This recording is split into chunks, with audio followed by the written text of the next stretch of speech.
artikel terakhir Jogja juga dipotong dengan baku halaman ya. Itu Jawa mungkin lihat ke dalam. Dan lagi juga Jawa yang berkeliaran sudah tidak ada lagi. Dulu waktu perang di Ponorogo itu sebagian besar mungkin di Ponorogo itu orang berkeliaran keliling itu. Kemudian setelah Belanda berkuasa, Jawa itu kan dikenakan kultur stelsel harus menetap. Memang pada pertengahan abad ke-19 terjadi perang yang begitu banyak ya. Tidak hanya di Jawa, di Sumatera Barat ada perang Patri, di Jawa Tengah, di Jawa lah itu ada perang di Ponorogo, dan juga ada gejolak yang luar biasa di Belanda juga ya, di dalam negeri, sehingga bisa kita dipahami oleh beberapa ahli sebagai istilah tanam paksa.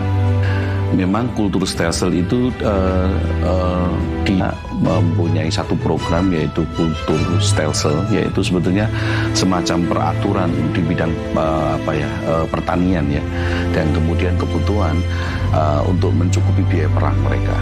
Selama 19 di Jawa itu banyak sekali pemberontakan. Tidak hanya diperuntukkan untuk mengembalikan kekuatan ekonomi Belanda yang pada saat Hindia Belanda yang pada saat itu memang betul-betul bankrupt, bangkrut mereka oleh karena kebutuhan. Tidak hanya di Ponorogo itu terlalu besar, tapi sudah itu masih hampir tiap tahun sampai akhir abad 19 sampai tahun 20 sampai tahun 1970 itu sudah perang itu. Ini pemberontakan desa. Itu sebagian besar dipimpin oleh para ulama desa.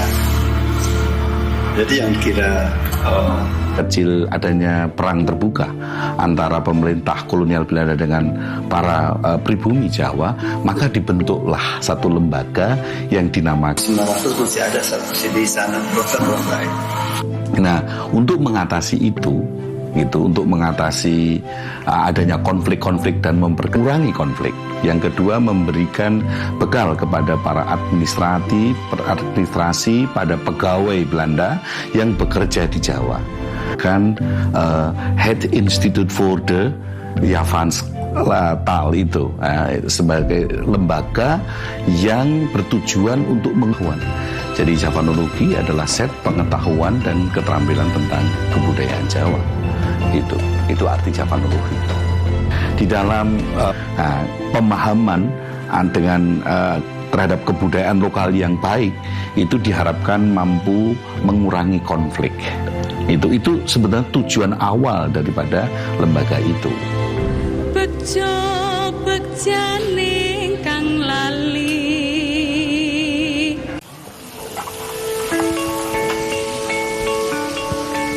Perilaku hidup bersih dan sehat merupakan cara paling efektif untuk mencegah penularan virus corona. 1. Mari mencuci tangan menggunakan sabun selama 60 detik dengan air mengalir. 2. Tingkatkan daya tahan tubuh dengan istirahat cukup dan rajin berolahraga. 3. Konsumsi makanan bergizi seimbang yang dimasak sempurna dan minum air putih 8 gelas per hari. 4. Gunakanlah masker atau tutup mulut dengan lengan jika batuk atau bersin. 5. Jika ada gejala seperti demam dan sesak napas, segera kunjungi pelayanan kesehatan terdekat. Jadi, tetap tenang dan selalu waspada. Mari kita maksimalkan upaya pencegahan virus corona dengan menerapkan perilaku hidup bersih dan sehat.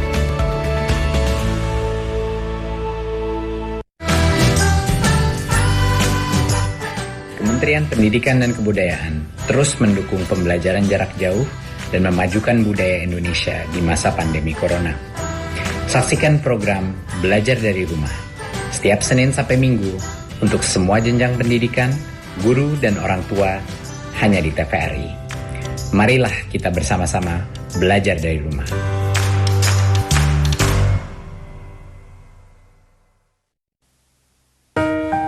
Kamu tahu nggak, hari ini KIP sudah turun.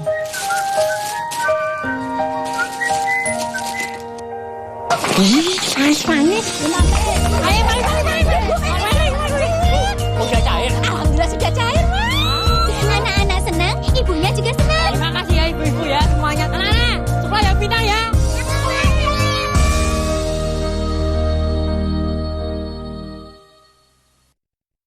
Ini bucket list, hal-hal yang mau saya lakuin sebelum kawin. Sebelum kawin? Lihat Krakatau, sunset di Labuan Bajo, berenang di Maldives. Mampus saya, kapan saya bisa gendong cucu saya?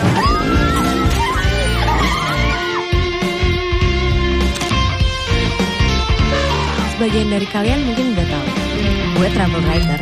Gue mau semua orang ngalamin apa yang gue alami. Dan ini cerita gue. TVRI, media pemersatu bangsa. Bejo bejane kang lali. Head Institute for the Javanschetalte Surakarta yang didirikan di Surakarta pada 1832 oleh Johan Frederik Carl Greica adalah sebuah lembaga kebudayaan yang mempelajari sastra dan kebudayaan Jawa. Disinilah Javanologi untuk pertama kali muncul. Secara terminologis, Javanologi itu kan disusun dari dua kata. Java merujuk di situ batasan budaya, juga bukan batasan administratif ya, tapi batas budaya. Dan logos itu pengetahuan, bahkan wajib itu mengetahui, yang notabene semua itu menjadi butir-butir yang paling menonjol dalam kebudayaan Jawa, falsafah Jawa. Dia harus tahu.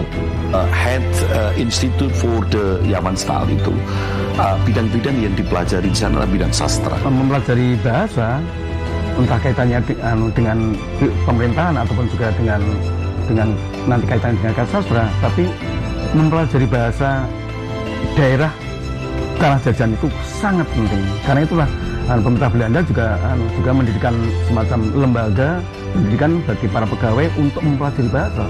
Nah, itu kenapa dilakukan? Di antaranya adalah bahwa apabila bahasa itu dikuasai, otomatis nanti karya-karya sastra ataupun buah-buah pikiran yang ditulis oleh orang jajan itu diketahui, maka akan mudah untuk menguasai daerah jajahan ini. Di kala itu, seorang pujangga bernama Ronggo Warsito kerap menjadi rujukan para Javanolog karena pemahamannya dianggap mendalam terhadap kebudayaan dan ini meliputi 12 bidang ya. Ada bidang kesastraan, ada bidang pendidikan, ada bidang pengetahuan bahasa, ada bidang filsafat. Jadi ada 12 bidang. Nah, yang paling banyak itu kesastraan itu 24 judul. Ronggo Warsito adalah seorang tokoh. Ada bidang pedalangan, pengetahuan alam, bidang seni suara, babat, ramalan atau jonggo itu hanya 2, Jokolodang dan Jolbelio. Munculnya sastra Jawa baru jenis keguritan. Karena sebelumnya bisa dikatakan ada karya sastra itu hanya puisi dan prosa. Puisi adalah tembang, prosa adalah gancaran. Gancaran adalah prosa.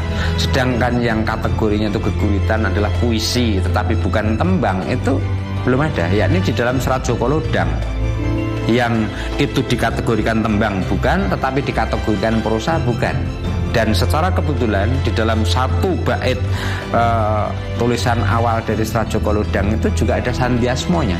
Kalau dibaca dari atas ke bawah, suku kata yang pertama akan berbunyi Ronggo Warsito Boso Kadaton, sedangkan yang suku kata terakhir setiap baris bila dibaca dari atas ke bawah akan berbunyi Boso Kadaton Ronggo Warsito. Zaman dulu kan segalanya kan sensitif ya, apa-apa saja mungkin bisa dilaporkan ke Belanda, sehingga kan Belanda kan sangat berkuasa atas Sunan, dan Sunan mungkin juga agak pikir-pikir kalau ada warganya atau penggawa keraton itu yang menentang pada Belanda.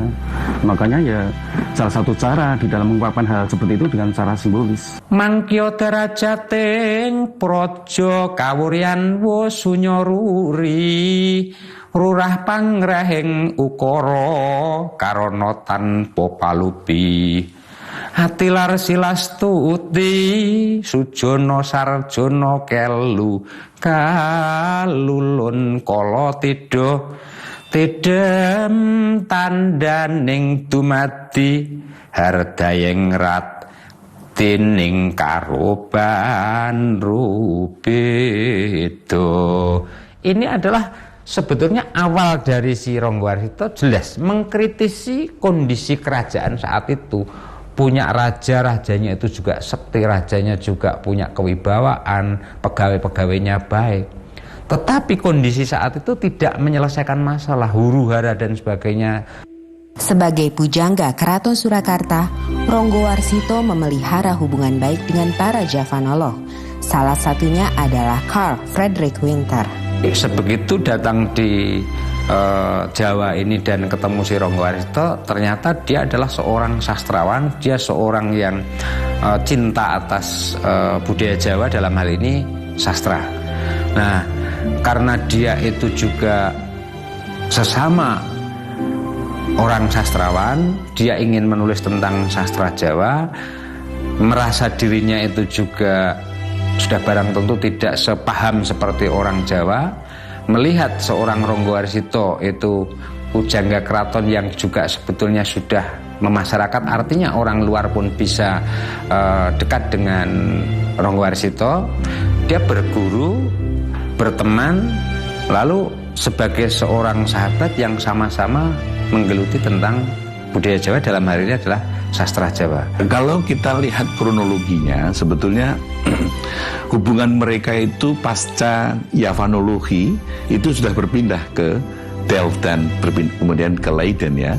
Jadi sebetulnya itu keterkaitan mereka itu sebenarnya tidak secara lembaga gitu, tidak bahwa C.F. Winter memiliki keterkaitan dengan Java Institute, Institute for the Javan Study, iya, gitu. Tetapi untuk di Jawa ini memang mereka memang bekerja sama dan membuat satu kesepakatan bekerja untuk menghasilkan beberapa karya sastra. Misalnya Kamus Jawa Kawi, kemudian Serat Aji Soko dan seterusnya, itu kan karya-karya mereka. Ada beberapa surat yang secara kebetulan kami ada data yang menunjukkan komunikasi antara Winter bertanya tentang sastra kepada si Ronggowarsito, dan oleh Ronggowarsito pun juga ada bukti menjawab atas pertanyaan-pertanyaan si Winter tadi. Di luar menjawab atas pertanyaan yang tadi datangnya dari Winter, itu juga disertai dengan kepentingan-kepentingan secara kebutuhan ekonomi bagi Ronggowarsito. Ada permintaan dari Ronggowarsito pinjam uang, istilahnya ngijon terlebih dahulu ya, oleh karena kepentingan kekurangan secara ekonomis atau keluarganya ada yang sedang sakit, itu nanti mengajukan pinjam uang ke Winter, dan nanti cara mengembalikannya akan diperhitungkan dengan pekerjaan yang dilakukan oleh Ronggowarsito atas permintaan dari Winter. Namun memang saya juga bisa menyampaikan pada akhirnya mereka ada kerenggangan itu kan. Ada banyak hal yang terkait dengan aspek politis ya. Aspek politis, mungkin situasi politis di Belanda pada waktu itu, dan beberapa hal yang memang sejak awal tidak diminati oleh Ronggowarsito. Bejo bejane kang lali. Ini bucket list, hal-hal yang mau saya lakuin sebelum kawin. Sebelum kawin? Lihat Krakatau, sunset di Labuan Bajo, berenang di Maldives. Mampus saya, kapan saya bisa gendong cucu saya?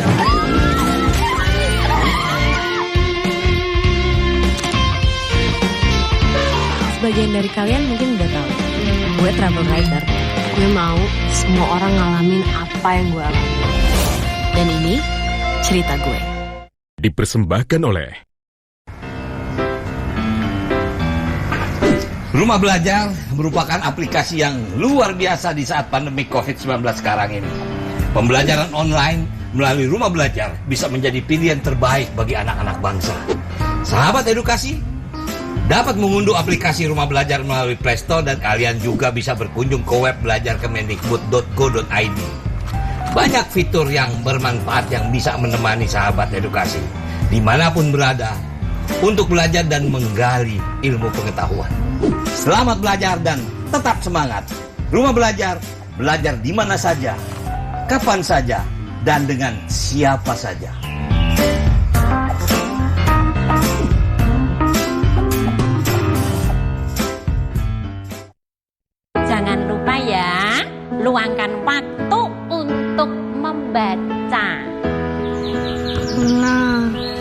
Sudah membaca apa, Dek?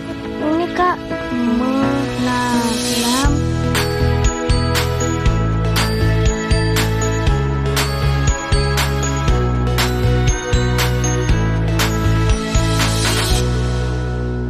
Buku-buku, baca-baca, buku baru.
Dalam esainya yang legendaris, Javanology and the Age of Ronggowarsito, Kenji Tsuchiya menulis bahwa pujangga memainkan peran ganda ketika Javanologi Barat masuk. Di satu sisi sebagai sumber informasi bagi para Javanolog Eropa, sementara di sisi lain tetap sebagai orang yang memiliki pengetahuan esoteris mendalam, di mana pengalaman kebatinan Jawa menjadi sumber utamanya. Hal ini kerap dibaca sebagian kalangan sebagai suatu bentuk kontestasi paradigma. Walaupun materi kajiannya sama, tetapi paradigmanya berbeda, ia akan menghasilkan suatu analisa yang bisa berbeda. Dalam hal ini, paradigma orang-orang Jawa memiliki perbedaan dengan paradigma orang-orang Belanda. Sebenarnya background Ronggowarsito itu adalah budaya Jawa yang begitu organisme. Nah, sementara Winter, walaupun dia seorang turunan, seorang Indo, tetapi dia tetap darah-darah yang barat, pemikiran yang mekanistik itu cukup kuat, sehingga kadang-kadang antara organismik dan mekanistik ini kadang-kadang terdapat perbenturan gitu. Saya melihatnya seperti itu. Desa Palar, Kecamatan Trucuk, Klaten menjadi tempat persemayaman terakhir Ronggowarsito.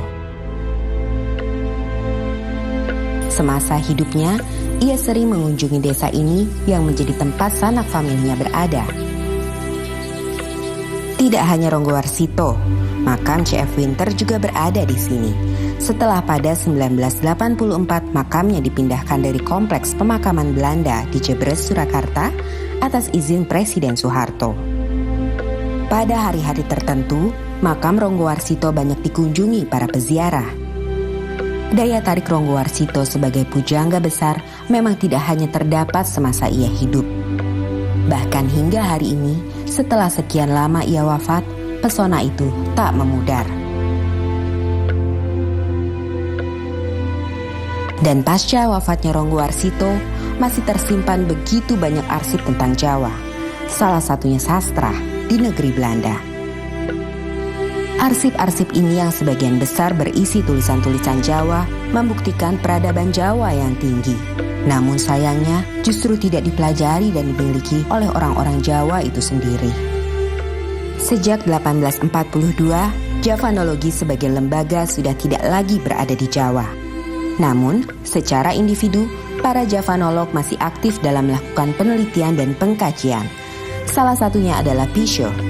Karya terbesarnya berjudul Java in the 14th Century yang terbit sebanyak 5 jilid. Karena kedalaman kajiannya, ia dikagumi oleh para pemikir Jawa. Satu di antaranya adalah Profesor Sudarsono. Pada waktu itu saya diutus ke negeri Belanda untuk kerjasama antara Indonesia dengan Belanda. Lalu kemudian ketemu Dr. Pisho. Itu gambarnya. Dr. Pisho. Lalu kemudian, wah, saya senang sekali saya mendengar saudara Sudarsono menggantikan saya. Wah, saya juga bangga sekali dianggap menggantikan dia. Karena Dr. Pisho itu luar biasa pinternya. nulis kamus bahasa Jawa, orang Belanda. Kalau nulis kebudayaan rakyat. Tahun 2011, di Universitas Negeri 11 Maret Surakarta, berdiri pula Institut Javanologi yang berada di bawah naungan Lembaga Penelitian dan Pengabdian Masyarakat.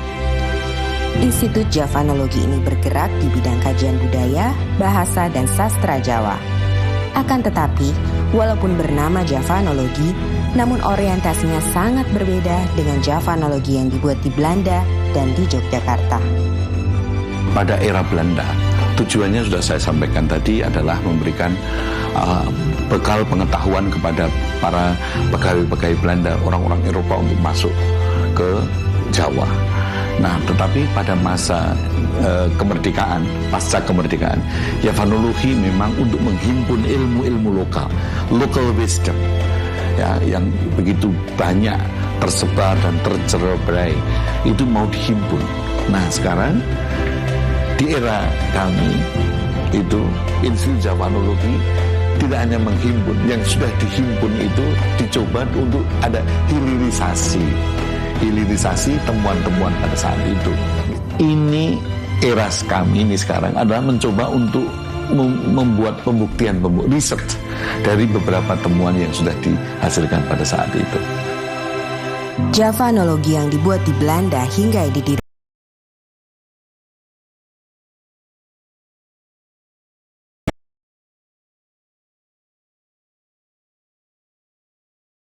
masing-masing yang tidak bisa begitu saja diabaikan.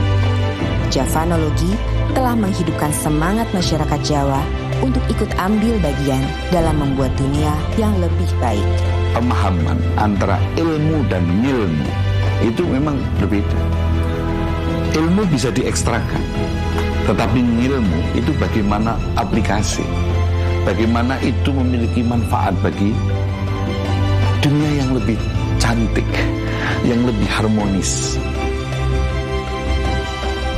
Bagaimana teman-teman setelah menyimak tayangan tadi? Mari kita bersama-sama menjawab pertanyaan berikut ini. 1. Mengapa penanda pertanian dalam kalender Jawa menjadi panduan petani untuk melakukan aktivitas tidak berlaku pada era tanam paksa? 2. Jika ditemukan di suatu daerah di Indonesia, peninggalan peradaban masa lalu dan orang asing ingin menggali peradaban tersebut, apa yang akan kamu lakukan? Oh iya, jangan lupa untuk tetap belajar di rumah ya, dan jaga kesehatan dengan rajin mencuci tangan serta makan makanan yang bergizi.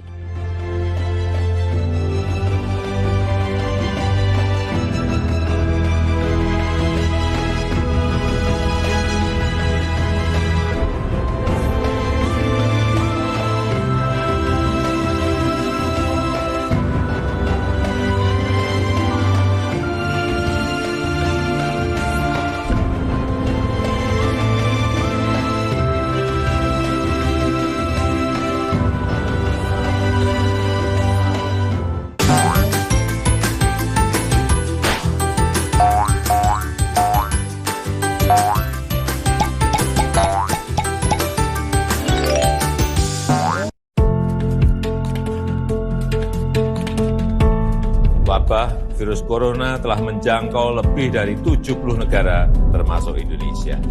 Corona adalah sejenis virus yang dapat menginfeksi hewan dan manusia, serta menyebabkan penyakit saluran pernafasan.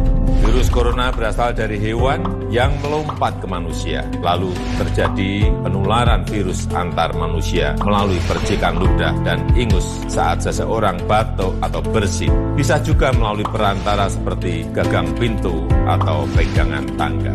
Sejauh ini, virus corona baru ini memiliki tingkat kematian sekitar 2%, jauh lebih rendah dari SARS yang sekitar 10% dan MERS yang sekitar 35%. Indonesia telah mempersiapkan diri menghadapi wabah global virus corona ini. Semua bandara dan pelabuhan telah dilengkapi dengan thermal scanner.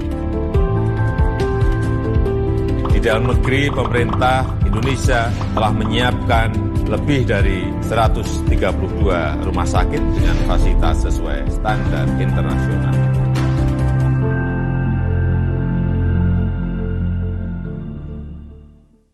Dipersembahkan oleh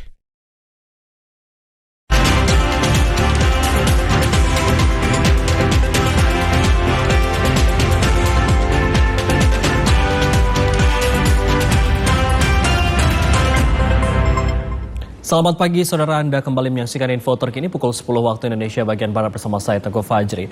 Saudara, Institut Teknologi 10 November Surabaya ITS menyerah terimakan robot Raisa kepada pihak Rumah Sakit Universitas Erlangga Surabaya. Robot ini